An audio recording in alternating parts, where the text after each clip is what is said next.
This show is produced by the Hartman Media Company. For more information and links to all our great podcasts, visit hartmanmedia.com.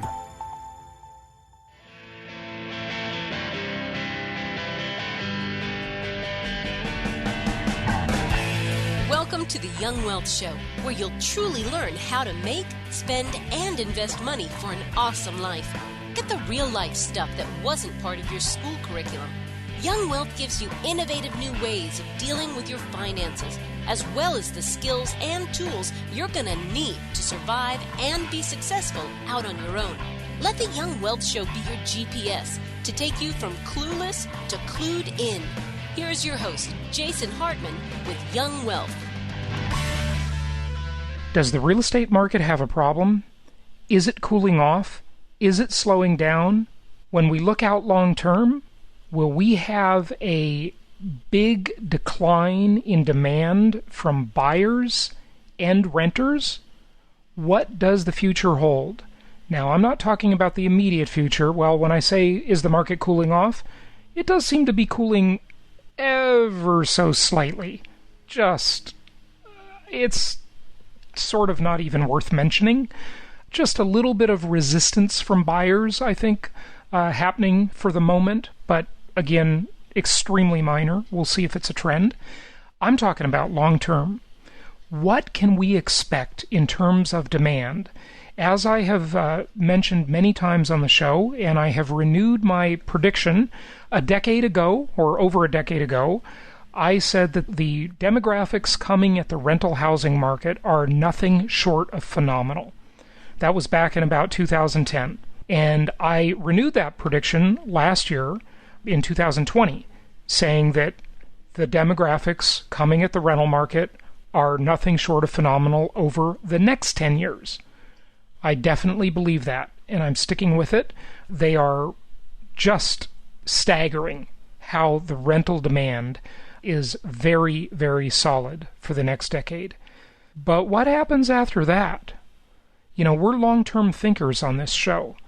We help our investors make a plan for the long term. We're going to talk about that today, and it relates to, just a hint, population statistics. So we'll get to that in a moment. But one of my newsletters had an interesting piece, not an article, but an interesting piece about financial education. And as you know, if you've been listening to this show or any of my other shows for any length of time, we have so many other podcasts that we do. Just type Jason Hartman and wherever you get your podcast, and you can see all of the other ones as well. I am all about financial education. I think it is the most important education one can get.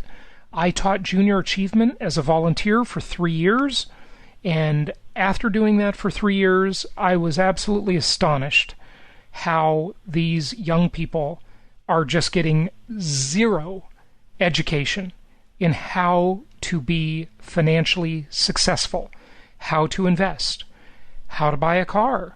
Should you buy your first car? Should you lease it? Should you buy new or used?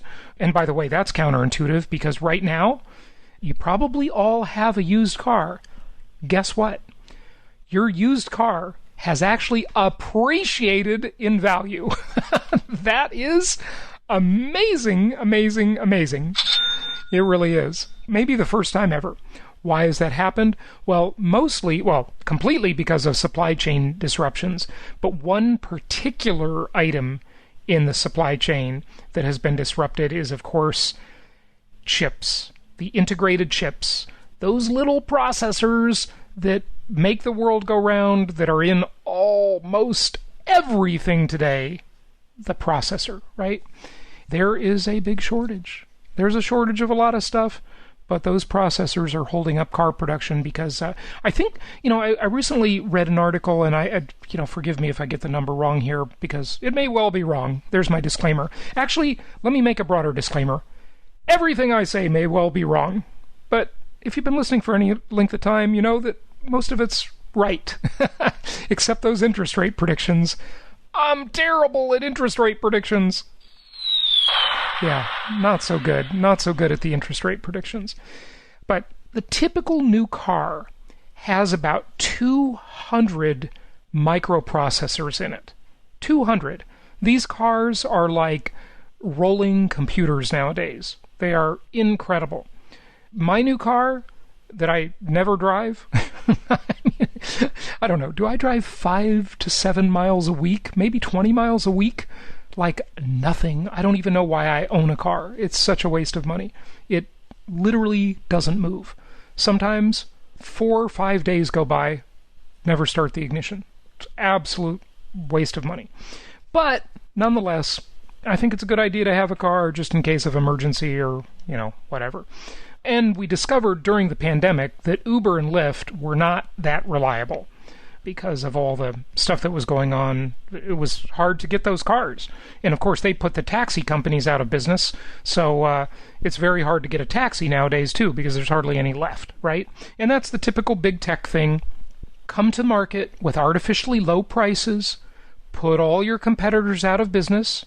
If you're Amazon, suddenly, out of thin air, lobby for a higher $15 an hour minimum wage because those poor mom and pop retailers, they can't afford to pay it. But since you're an overfunded company and your former CEO is flying into space, boy, Elon Musk must be jealous. He's the sort of main space billionaire that hasn't been to space yet. I bet he's going to go pretty soon. So there's some real competition. And he and Bezos, they hate each other. So, yeah, interesting. We'll see what happens there. But, by the way, speaking of Bezos, why didn't Mr. Politically Correct Bezos hand over the helm of Amazon to a woman, a person of color? I mean, hands it over to a white male. But yet, at the same time, he's preaching about how everybody's not woke enough. Well, Jeff, practice what you preach, right? Yeah, not a chance. Not a chance. All right, financial education. Very, very important thing. It is shocking that our schools teach virtually none of this. So let me share with you a couple pieces from this newsletter. Only about 50% of states require high schools to teach students personal finance, and there are many statistics that point out how financially illiterate our society is. So I guess 25 of the states, or hey, if you're Obama, what are there, 58 states? So that'd be more. Yeah, we've got 29 and a half states according to Obama, right? So there you go. Yeah, so they're not teaching financial personal finance, but even those that do, and I don't know which ones do and which ones don't, I bet the education is absolutely meager and probably not very good. More than 53% of adults say thinking about their financial situation makes them anxious. 44% say discussing their finances is stressful. About 66% of American families don't have savings that will even cover them for 6 weeks of expenses. 78% of adults live paycheck to paycheck. 80% of young people under the age of 35, I guess that's what they consider young, couldn't answer the majority of financial literacy questions. Now, I don't know what the questions are, but I assume they're not very hard. 54% of millennials, and they're not so young anymore, by the way, are concerned about their student loan debt. And that's about $1.5 trillion, a complete epic scam. Less than 20% of adults feel confident about their savings habits. So that is pretty bad. That is bad news, folks. Isn't it bad? Yes, it's bad. And of course, that doesn't apply to any of you because you are listening to the show and you care about personal finances, you care about being responsible, and you care about growing your wealth so that you can do important things. Remember, everything in life has a financial base. You got to take care of the money. It's like taking care of the basics, the food, clothing, shelter, oxygen. It's necessary. It is vitally important to take care of the money. Just take care of this problem, ideally early in life, and it'll be taken care of. Just got to get this problem out of the way. It's a challenge. You got to climb the money mountain, but once you do, you'll have handled it, barring some unforeseen catastrophe. But hopefully you have made plans for that. You have checked out our asset defense webinar and our estate planning webinar, and you've prepared for these surprises. So the statistics are pretty bad. So here's some counterintuitive stuff about those stats. Approximately 80% of all millionaires in the U.S. inherited nothing. Now, I must tell you, I did have an inheritance. When my grandfather passed away, he left me exactly $100. That's what he left all of his grandchildren, and he left his children $1,000. Not much, okay? He was a farmer with a 4th grade education. So there's my big inheritance. I inherited $100. It's the only inheritance I've ever had. But hey, I can make $100 grow too, right? And that's what financial education, why it's so important. So 80% of all millionaires inherited zilch, nothing. 33% of those people never made $100,000 in a single year. Now, isn't that amazing? So many people think it's about having a high income. And many times, as we've seen in professional sports, that high income works against people. It's actually a curse rather than a blessing. Why is that? Well, people take it for granted. They get into the spending habit, and the spending habits determine their financial future. They lack financial education. They blow their money like idiots. I mean, look at the stats of former NFL players. They're absolutely abysmal. The bankruptcy rate against former against, I don't know. Yeah, I guess. Maybe against, is that the right word? The bankruptcy rate of former NFL players is shocking. How can you earn millions and millions of dollars and then just lose it all? It's absolutely crazy. Other professional sports, similar problems. Movie stars, rock stars, celebrities, musicians, you've seen it in the media. It's absolutely amazing that people with that much money during the years where they're earning it cannot learn how to be good stewards of that money to make it grow because they just lack the discipline. Remember, everything in life boils down to the compared to what question, right? That's the Jason Hartman question, compared to what? And a derivative of that question is the instant gratification question that I've talked to you about many times. And that instant gratification decision is, do I get pleasure now, or do I delay gratification for a bigger, better, long-term future? And I believe we need to do both at the same time. As we grow our wealth, as we're on our path, we're investing, we're buying good rental properties, we're going to jasonhartman.com and doing that, of course. Nowhere else. We're delaying gratification. We're sacrificing that money today for a bigger long-term future. So we're doing that. But along the way, we do give ourselves some rewards to incentivize our subconscious mind to keep doing that bigger long-term plan. And of course, if you go to YouTube and you type in Jason Hartman 5-year plan contest, you can see some great videos. You can see them on my YouTube channel. We've posted some of them there from some of you great listeners who entered that contest years ago and outlined your 5-year plan to grow your wealth with income properties. That's just the personal plan, right? So actually, I think what we'll do is we'll play one of those for you here today, okay? So I'll just get done with this and then we'll play one of the many, many 5-year plan videos. Okay, so 80% of millionaires, they got nothing. 33% never made over $100,000 in a single year. And so you can build wealth by simply being educated and being disciplined. It's really not that difficult. This newsletter goes on to say, It has become more apparent over the years that our school systems are not going to solve the financial education problem.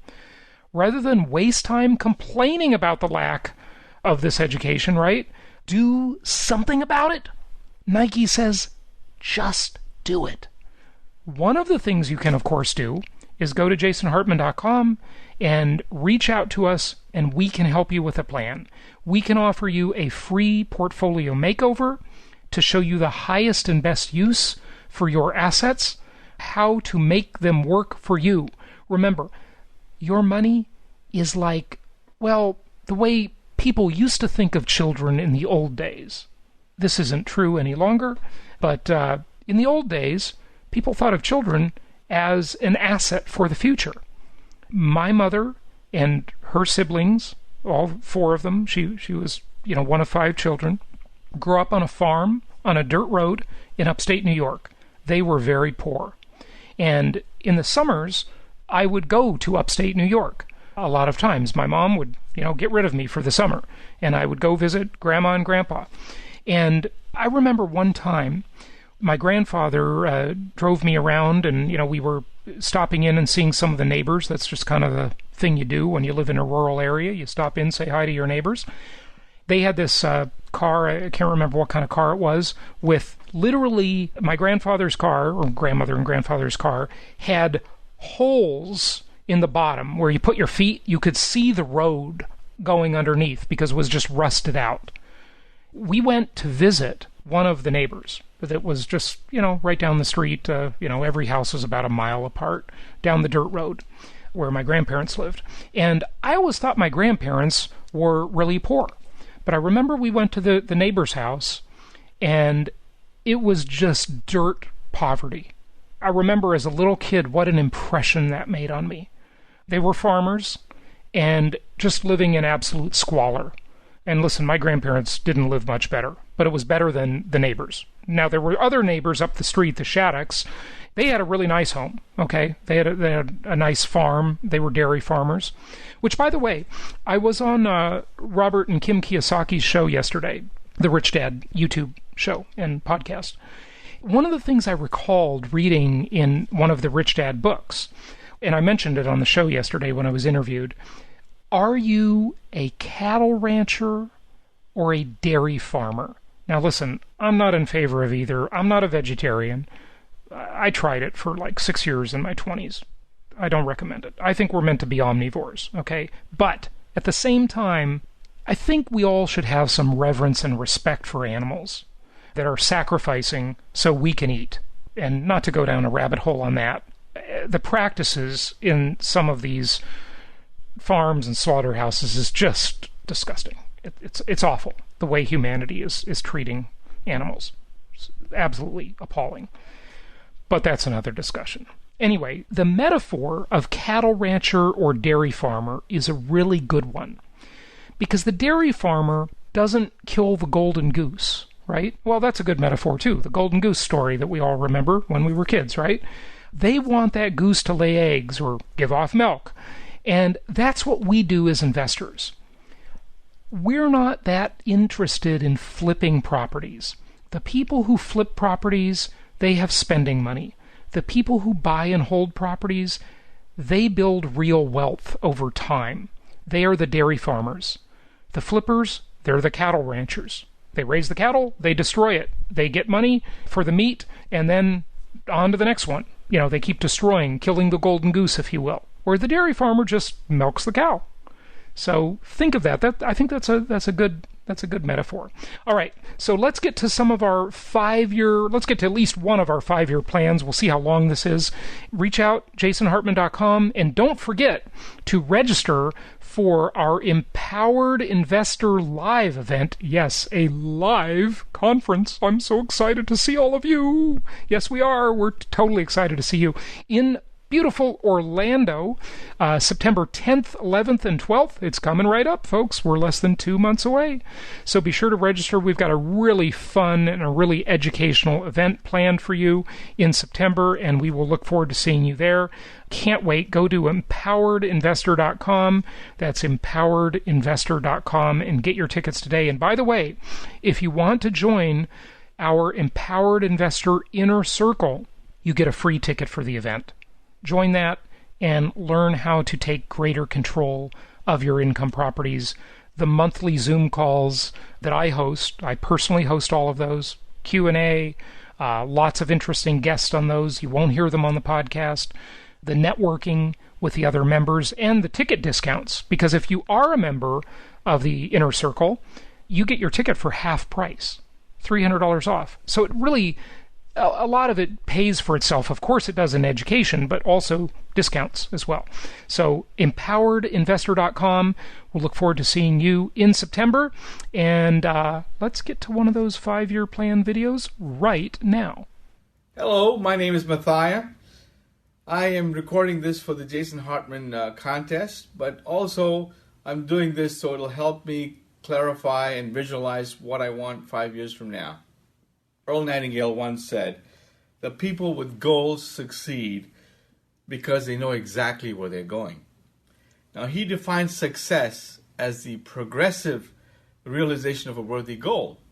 Now, whatever that worthy goal may be, if you work at it deliberately and purposefully, despite the setbacks and distractions, I am convinced that you will have no choice but to succeed. Now, with that as my framework, I have carefully made 3 sets of goals for the next 5 years. I have been investing with the Jason Hartman Network and Platinum Properties since June of 2016, with the able guidance of Carrie as my investment counselor. As of today, December 23rd, 2017, I have 20 single-family homes that cash flow in my portfolio. The first set of goals that I have are my professional goals as it relates to real estate. What I'd like to do is to acquire 80 additional properties by the end of 2022. What that would involve would be acquiring 15 additional properties each year from 2018 through 2021 and accelerating that to 20 additional properties in 2022. Whatever the number of properties I acquired might be higher or lower, but I need to average at least 15 to 17 properties a year. It's a big undertaking. It requires creative thinking, creative financing, but I strive to achieve those goals. What type of real estate investments would I like? Primarily single-family homes. That is my bread and butter. I also want to acquire 6 to 8 duplexes, triplexes, or fourplexes, and maybe down the line some storage units as well. Now, one important thing for me is to make sure that they all cash flow, they have an RV ratio of 1.0 or greater. What strategies am I going to employ to acquire my 100 properties by 2022? My goal is to acquire as many properties as possible using low interest, conventional financing, 30-year amortized loans. I also want to use HELOC on my primary home to acquire as many properties as possible and keep stripping the equity from my house as often as the property value goes up. Every 5 years or so, I want to do a 1031 exchange on properties whose values have risen. I want to take that money and double by buying a 2-for-1 or buying more expensive properties that generate a higher cash flow. On properties that are $75,000 or less, I would like to do a portfolio loan because it's harder to qualify for loans when the property values are less than $75,000. Another important strategy, which I did not believe was very significant in the beginning, I've now come to realize is very significant, is to find good property management companies that will relieve you of a lot of time and headaches. And so that's important, to find good property management companies that will handle a lot of this stuff, give you the proper accounting, credit your rent in a timely manner, and allow you to focus on acquiring properties. The next set of goals are my personal goals. My son, who is now 15, will be a freshman in college by 2020. Now, my goal, personal goal, is to have my cash flowing investment properties pay for his college expenses and provide me with a steady monthly cash flow. If all goes as planned, I will have about 50 properties by 2020. And with net cash flow of $300 per property, I would generate around $15,000 per month. When my son goes to college in 2020, I also expect to move out of the Socialist Republic of California into Nevada or Arizona, one of the tax-free states. I will still have my business in Los Angeles doing background checks through LifeScan. However, I expect to automate everything and leave my trusted employee in running the business. I'll continue to guide the direction of the business and advise my trusted employees on the big decisions, but will let go of the day-to-day operations of the business. Another personal goal of mine is to travel to 3 or 4 countries every month after my son starts college. Now, as you can see from behind me, this beautiful horse was a framed picture that I got from Malaysia. Now, I have always had a passion for riding, and one of my personal goals is to be able to buy a few horses, not worry about the boarding expenses or the veterinary bills, and be able to ride my horse anytime I need. So that's an important personal goal as well. The last set of goals I have are social or charitable goals. My long-term goal, which will essentially commence 5 years from now, is to set up a charitable remainder trust and to fund it to give back to society in the areas of education and feeding the homeless. This would include or involve creating college and vocational scholarships and working with organizations like the Tony Robbins Foundation to feed the homeless and work towards ending hunger, especially as it relates to young homeless children. Now that is my very ambitious 5-year plan, and I will strive as hard as I can to achieve those goals that I've identified. To all the lenders, property managers, and well-wishers who have helped me along the way and will continue to help me, I thank you for your encouragement and support. To Jason, Carrie, Fernando, and all the others at Platinum Properties Network, I count on your continued support on helping me achieve my 5-year financial goal. Thank you, God bless, and Merry Christmas. Thank you so much for listening. Please be sure to subscribe so that you don't miss any episodes. Be sure to check out the show's specific website and our general website, hartmanmedia.com, for appropriate disclaimers and terms of service. Remember that guest opinions are their own, and if you require specific legal or tax advice or advice in any other specialized area, please consult an appropriate professional. And we also very much appreciate you reviewing the show. Please go to iTunes or Stitcher Radio or whatever platform you're using and write a review for the show. We would very much appreciate that. And be sure to make it official and subscribe so you do not miss any episodes. We look forward to seeing you on the next episode.